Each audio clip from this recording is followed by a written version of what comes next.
That was serene indeed. I take pleasure in introducing our guest of honor for the evening, Mr. Nicholas J. Bridgewater. He is a practicing member of the Bahá'í Faith, currently a postgraduate law student. Nicholas has a graduate LLB from the University of Law, Bristol campus, as well as a BA Honours in Middle Eastern Languages from the University of Manchester and an MA in Linguistics from the School of Oriental and African Studies, University of London. He has also taught English as a foreign language in both United Kingdom and Saudi Arabia. We welcome you, sir, to address the gathering. Thank you very much, and thank you to Mayor Tom Aditya and the Chavara Cultural Center. My name is Nicholas, and I'm currently living in Bristol, and I'm speaking in my personal capacity as a member of the Bahá'í Faith. We do not have any clergy, any priests, any ulama in our religion. So each member of the Bahá'í Faith has an individual duty to share the message of the Bahá'í Faith and to teach the faith. So I'm speaking in that capacity as an individual member of the faith. So I'm going to be talking on the topic of promoting peace and harmony in the world, the role of the Bahá'í Faith in promoting peace and harmony.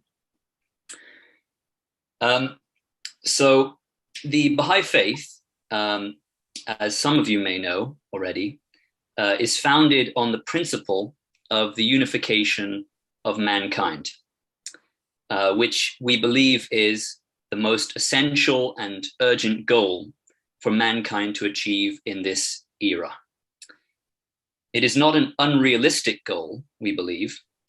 Rather, it is an inevitable next step in human development and the evolution of human society. Baha'u'llah, the founder of the Bahá'í Faith, taught that all mankind are one people and that the earth is one common homeland for mankind. He wrote, "The great being saith, O well-beloved ones, the tabernacle of unity hath been raised. Regard ye not one another as strangers. Ye are the fruits of one tree and the leaves of one branch. We cherish the hope that the light of justice may shine upon the world and sanctify it from tyranny. If the rulers, the symbols of the power of God, exalted be his glory, arise and resolve to dedicate themselves to whatever will promote the highest interests of the whole of humanity, the reign of justice will assuredly be established amongst the children of men, and the effulgence of its light will envelop the whole earth." So human society has for thousands of years engaged in bloodshed and conflict and warfare, but Baha'is believe that the time for that has now ended, and we need to seek a better way. As Abdul Baha, the son of Baha'u'llah and his appointed successor, wrote, "For thousands of years we have had bloodshed and strife. It is enough. It is sufficient. Now is the time to associate together in love and harmony. For thousands of years we have tried the sword and warfare. Let mankind for a time at least live in peace. Review history and consider how much savagery, how much bloodshed and battle the world has witnessed. It has been either religious warfare, political warfare, or some other clash of human interests. The world of humanity has never enjoyed the blessing of universal peace. God has created us all human, and all countries of the world are parts of the same globe. We are all his servants. He is kind and just to all. Why should we be unkind and unjust to each other? He provides for all, Why should we deprive one another? He protects and preserves all. Why should we kill our fellow creatures? So how do Baha'is envision this happening? There have to be some practical steps to achieve this. And the vision that we are aiming for, according to Shoghi Effendi, who was the guardian of the Baha'i Faith, is as follows. He writes, the unity of the human race, as envisaged by Baha'u'llah, implies the establishment of a world commonwealth in which all nations, races, creeds, and classes are closely and permanently united, and in which the autonomy of its state members and the personal freedom and initiative of the individuals that compose them are definitely and completely safeguarded. A world federal system ruling the whole earth and exercising unchallengeable authority over its unimaginably vast resources, blending and embodying the ideals of both the East and the West, liberated from the curse of war and its miseries, and bent on the exploitation of all the available sources of energy on the surface of the planet. A system in which force is made the servant of justice, whose life is sustained by its universal recognition of one God and by its allegiance to one common revelation. Such is the goal towards which humanity, impelled by the unifying forces of life, is moving. So that's the vision as outlined, briefly outlined by Shoghi Effendi. Some of these elements of which he speaks already exist in an embryonic form. For example, the United Nations and its predecessor, the League of Nations. But both of these institutions have had their limitations.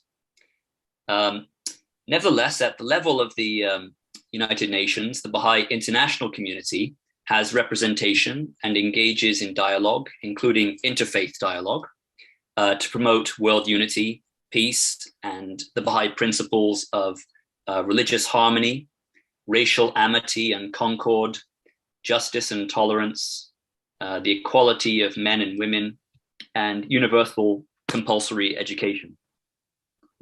In addition, Baha'is around the world actively contribute to public discourse and engage in social action to aid in the welfare and progress of humanity. Many Baha'is mentor junior youth, adolescents between the ages of 11 and 14 to support their spiritual empowerment.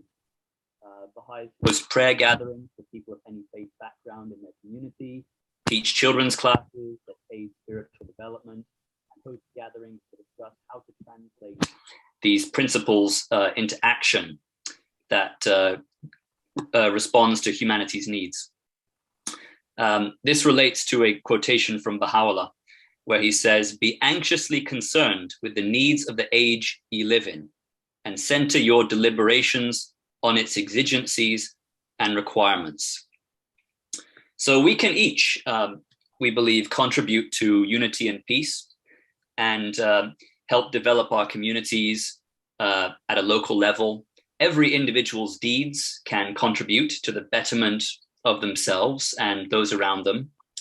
As Baha'u'llah said, the purpose for which mortal men have from utter nothingness stepped into the realm of being is that they may work for the betterment of the world and live together in concord and harmony. The Universal House of Justice, which is the governing body of the Baha'i world, elaborated on this in a letter that was dated 30th of December 2021, where they said, referring to Baha'u'llah's teachings, they said, he has revealed teachings that make this possible.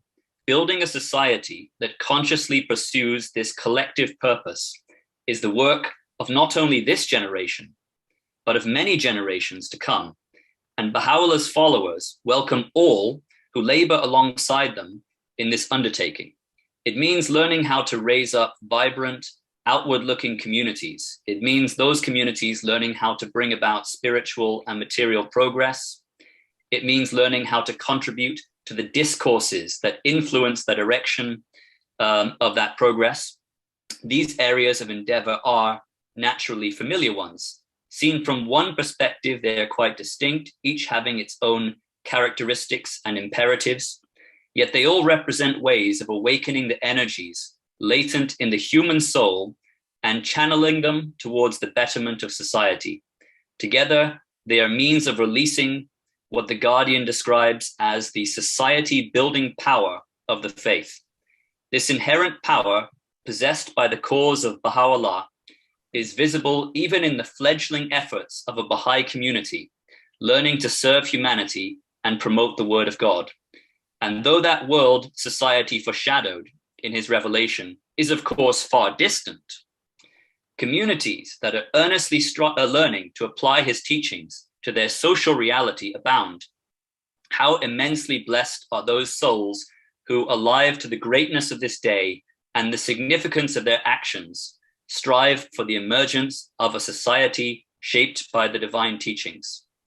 The revelation of Baha'u'llah is concerned with the transformation of both humanity's inner life and social environment. A letter written on behalf of Shoghi Effendi describes how the social environment provides the atmosphere in which souls can grow spiritually and reflect in full the light of God shining through the revelation. The contribution made by Baha'is is distinguished by its focus on building capacity for service. It is an approach founded on faith in the ability of a population to become the protagonists of their own development. So this is something which we can all contribute to from all faiths and all backgrounds. Thank you very much. It's a wonderful deliberation, Nicholas. Thank you so much. Thank you so much. Thank you, sir, for your valuable thoughts on the unification of mankind in this era.